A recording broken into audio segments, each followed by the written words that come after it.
Korban kasus kekerasan seksual oleh mantan Ketua KPU Hasyim Asyari, Chat yang mempertimbangkan untuk membawa kasus ini ke ranah pidana. Langkah ini merupakan tindak lanjut putusan Dewan Kehormatan Penyelenggara Pemilu atau DKPP yang telah menjatuhkan sanksi pemberhentian tetap lantaran melanggar etik asusila.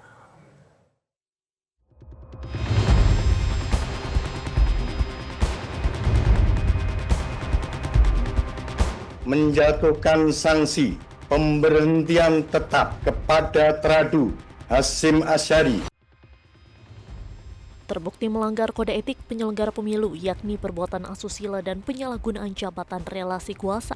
Mantan Ketua KPU Hasyim Asyari diberhentikan DKPP.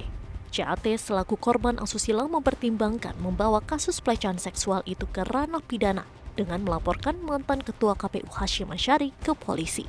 Korban pelecehan seksual selaku pengadu kasus asusila CAT mengaku awalnya tak mudah menjalani proses etik di DKPP. Ia pun memberanikan diri untuk menginspirasi kepada semua korban agar berani memperjuangkan keadilan. Sangatlah tidak mudah untuk saya. Dari awal sampai sekarang ini, saya mengalami ups and down yang cukup besar, yang dimana saya terkadang juga bingung, tapi saya didampingi oleh kuasa hukum yang sangat hebat. Jadi sampai hasil yang pada hari ini telah ditentukan. Ya. Facing sendiri, kenapa mau facing sendiri? Oh ya, di sini saya datang dari Belanda untuk menghadiri langsung persidangan ini karena saya sendiri ingin mengikuti, melihat bagaimana keadilan di Indonesia ditegakkan. Dan sekarang adalah buktinya di mana semua keadilan itu ditegakkan oleh DKPP. Inspirasi.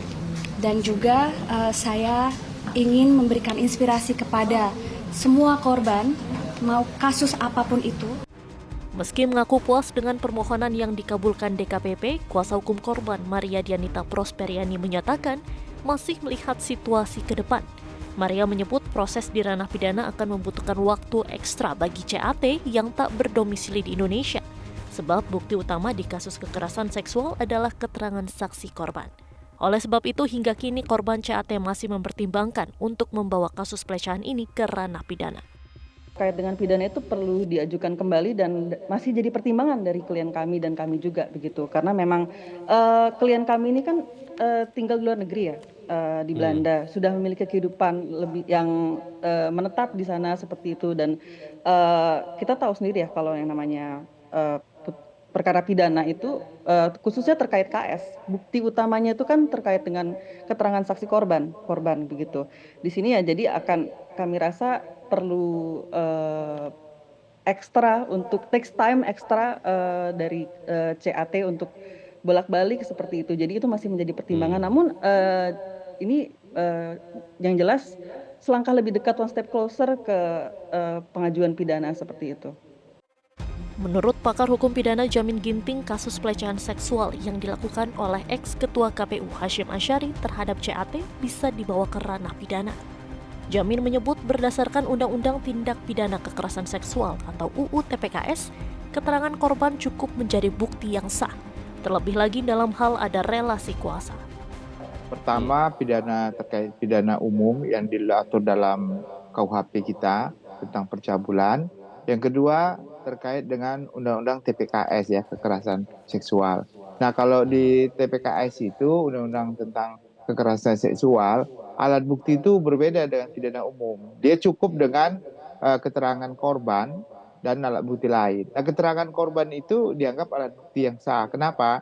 Karena kecenderungan pelaku pelecehan seksual itu di ruang tertutup gitu loh. Jadi nggak mungkin ada saksi lain selain daripada pelaku dan korban.